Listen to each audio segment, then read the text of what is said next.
Isso aí, engenheiros do Havaí e toda forma de poder. 9h21 aqui nos altos da Estância Grande. Programa Debates e Opiniões.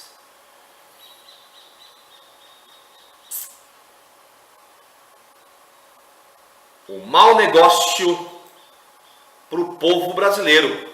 A auditoria aponta prejuízo milionário em negócios de Aécio e Anastasia com os Perrella. Isso aí é mais uma notícia aí bombástica. Uma auditoria da Controladoria Geral do Estado de Minas Gerais apontou que contratos firmados entre duas estatais mineiras e parentes e um funcionário do senador Zezé Perrella, do PTB de Minas Gerais, causaram prejuízos de 18.900.000 reais aos cofres públicos entre 2007 e 2011. Nos governos dos tucanos Aécio Neves e Antônio Anastasia. No programa Minas Sem Fome, uma ação do governo mineiro voltada a famílias de agricultores, cerca de 2.400 toneladas de semente de arroz, feijão, milho e sorgo foram pagas com dinheiro público, mas não foram entregues para os beneficiários. O Ministério Público já abriu processo por improbidade em relação a esses contratos, porque eles não passaram por uma licitação. A Justiça concedeu liminar em 2014, bloqueando bens da família de Perrella em 14 milhões de reais. A defesa do senador disse que ele é perseguido por um promotor do Estado e que já prestou todos os esclarecimentos nos casos. As estatais negam as irregularidades. É aí que vai, é nessa torneira.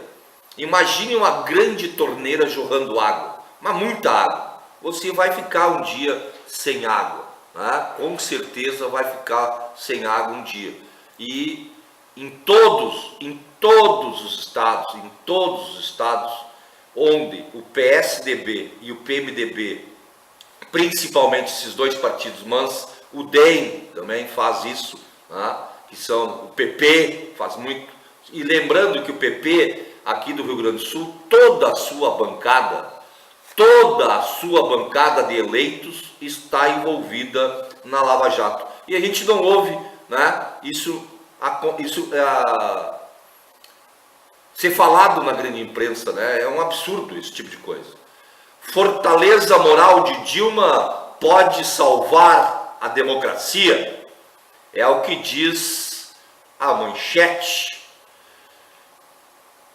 Ao discursar na noite de ontem, anteontem, melhor dizendo, em João Pessoa, a presidenta Dilma Rousseff colocou o dedo na ferida dos políticos que lideram contra ela e contra a democracia brasileira uma conspiração golpista.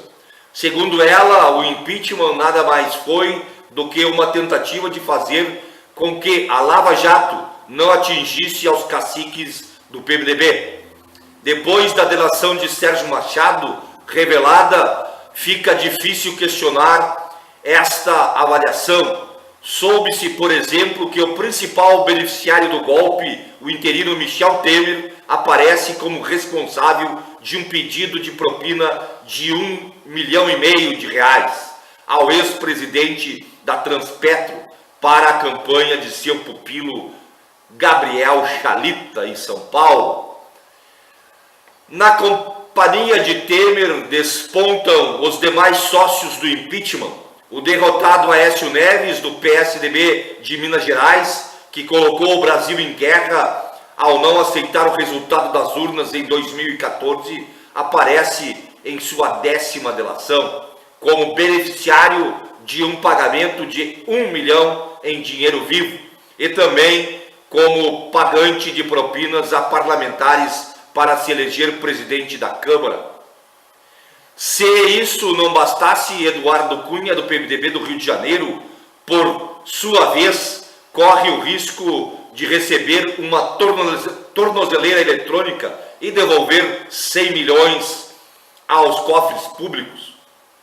Além disso, Machado relatou pagamentos de propinas a cúpulas do PMDB, que além de chegam a 100 milhões de reais também, apenas no capítulo Transpetro. Em meio a este terremoto político, só a presidenta Dilma não aparece em nenhum esquema, e fica cada vez mais claro que ela foi vítima de uma assembleia de bandidos, presididas por um bandido, como definiu o escritor português Miguel Sousa Tavares, e não apenas pelas chamadas pedaladas fiscais. A única questão relevante agora é que horas ela, Dilma e a democracia voltam ao Brasil. E vamos pegar o capítulo aqui que fala do Eduardo Cunha. O Eduardo Cunha vai receber uma tornozeleira e vai devolver 100 milhões. Isso chega para os crimes que dizem que ele cometeu, pelas provas que o governo suíço diz que ele tem lá na Suíça, as contas. Eu fico me perguntando, né, que lei é esta? Uma que não dizem quanto que o cara roubou, mas dizem que ele vai devolver tanto de dinheiro. E esse tanto dinheiro é tanto dinheiro, é muito dinheiro, que a gente fica imaginando quanto que o cara roubou. Porque se ele tem todo esse dinheirão, essa dinheirama, para devolver, imagina o que ele não roubou. Imagina o que ele vai ficar para si. Além de ficar com uma tornozeleira. Vai estar lá andando, para cima, para baixo, gastando nosso dinheiro, com uma tornozeleira, não vai pegar nem ferro na vida. Me poupe, né? Então, essa é mais uma comprovação que a minha tese está correta. A lei no Brasil não é para todo mundo, não é igual para todo mundo. Não é igual para todo mundo, com certeza não é igual para todo mundo. É uma barbaridade, é um escândalo atrás do outro, e mais escandaloso ainda se torna esta questão das punições. Porque é um incentivo ao roubo, é um incentivo à corrupção. Pô, eu passo a vida inteira roubando, e aí depois, quando eu estou lá na velhice, bem velhinho já, não consigo nem gastar um centavo por dia, os caras me dão uma tornozeleira. É uma loucura, né? É uma loucura. Mas mais louco é isso, dono de helicóptero com cocaína é nomeado no Ministério do Esporte. Eu estou dizendo que os atos que acontecem no Brasil atualmente são atos que incentivam a corrupção, que incentivam o crime. Porque o cara é dono do helicóptero que tinha cocaína dentro e que não se sabe, porque até hoje não descobriram que era o dono da cocaína, mas o dono do helicóptero, que cedeu lá o helicóptero, vai ser um grande lá no Ministério dos Esportes. Vejamos, o ex-deputado estadual de Minas Gerais, Gustavo Perrella, foi nomeado nessa sexta-feira 17 no Ministério do Esporte para o cargo de secretário nacional de futebol e defesa dos direitos do torcedor. Ele é filho do senador Zezé Perrella, do PDT de Minas Gerais, um dos representantes da bancada da bola no Congresso. Gustavo Perrella teve um helicóptero de sua empresa apreendido pela Polícia Federal com 445 quilos de cocaína no ano de 2013. A apreensão do helicóptero foi parte de uma operação da Polícia Federal que revelou uma organização criminosa comandada por empresários brasileiros. Era responsável pelo transporte de cocaína das Forças Armadas Revolucionárias da Colômbia, as FARC, da Venezuela para Honduras. Na ocasião, o piloto do helicóptero, Rogério Almeida Antunes, que foi detido em flagrante, era funcionário do gabinete de Gustavo Perrella, na Assembleia de Minas Gerais, e foi exonerado após o episódio. Perrella chegou a ser investigado pela Polícia Federal, que concluiu que ele não teve envolvimento com o tráfico de drogas. Foi o piloto que teria pego a aeronave sem o consentimento da família. Pois é, o piloto assegurou bonitaço aí e levou o chumbo, né, por conta do seu patrão. Mas esse cara foi nomeado secretário do esporte e do torcedor do Brasil. Um cara envolvido com o crime organizado. E a investigação foi tão rápida e a sua inocência imediatamente garantida pela Polícia Federal. Né? Não, o seu Perrella não é o cara do pó. E aí o helicóptero, o motorista do helicóptero, o piloto do helicóptero, dançou nesta aí, dançou. Mais uma vez, a justiça não é para todos. Mas, com essas barbaridades todas, os jornalões aí do Brasil estampam as manchetes que mostram a cara do governo interino de Temer. Delator envolve Temer e outros políticos em esquema de propina. Delator acusa Temer. Delator liga Temer a esquema de propina em empresas da Petrobras. E aí a gente pergunta, né? Aonde estão as panelas? Já tem acampamento no Parcão? Onde estão aqueles que passaram meses chamando a Dilma de corrupta? Certamente devem estar congelados ou isolados em algum lugar do mundo onde não exista internet, porque sumiram. Moral seletiva é essa que a gente está vendo aí. Aí está todas as delações, nenhuma delas cita a presidenta. Já o Temer, todas citam. E seguindo esta sanha louca e desvairada do desmonte brasileiro, mais um gaúcho está lá com as mãozinhas mexendo, né, para destruir com os direitos dos gaúchos, das gaúchas e dos brasileiros em geral. Sabe quem é o cara? É o Eliseu Padilha.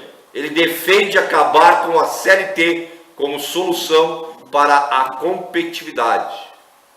O ministro-chefe interino da Casa Civil, Eliseu Padilha, defendeu no dia 16 em São Paulo que para o Brasil caminhar para o amanhã, fazer o que é aplicado no mundo hoje e facilitar a competitividade. O país precisa superar a legislação trabalhista criada por Getúlio Vargas. Os trabalhadores vão ver que a gente não tem saída. Ou começamos a caminhar no rumo daqueles que estão na nossa frente, ou então ficaremos a cada dia pior, disse ao defender o fim da consolidação das leis do trabalho, a CLT, em palestra sobre o PL da terceirização, projeto de lei complementar 30/2015. Isso ele falou em um almoço debate, promovido pela empresa LID, do empresário João Dória, pré-candidato do PSDB e do governador Geraldo Alckmin para a sucessão do prefeito de São Paulo, Fernando Haddad. Segundo ele, O PLC 30 deve ser votado pelo Senado com muita rapidez. Abre aspas. Não vou nem dizer que seja equívoco a CLT. Na década de 40, 46, quando se pensava no que era a legislação trabalhista, por certo foi um momento em que ela era absolutamente indispensável. A forma dura com que lá foi encarada. Só que a década de 40 e 46 já ficou para trás há muito tempo. Acrescentou o Eliseu Padilha. Quem aqui no Rio Grande do Sul não conhece ou não ouviu falar de Eliseu Padilha? Dizendo isso, eu digo tudo e deixo contigo o que você vai pensar sobre esse cidadão. E ele, ao dizer isto, diz que nós podemos voltar à década de 40. Na década de 40 não tinha horário, 8 horas diárias, não tinha horário para trabalhar. O patrão te dava o salário que queria. E o cara quer voltar àquela década. Porque acabando com a CLT, acabando com a lei que garante salário digno ou salário, porque o salário não é digno, né, gente? Vou me autocorrigir. Garante salário. Sem uma lei que garanta salário, não existe salário, não existe relação trabalhista. A menção a 1946 foi um ato falho de Padilha e de jornalistas que reproduziram sua fala. A CLT foi criada em 1943 e não em 46. O que data de 1946 é o acréscimo de outros direitos dos trabalhadores incorporado pela Constituição daquele ano, como o reconhecimento ao direito de greve, o repouso remunerado aos domingos e feriados, por exemplo, assim como a estabilidade do trabalhador rural. Abre aspas. Temos que olhar rumo ao amanhã. Os países desenvolvidos estão fazendo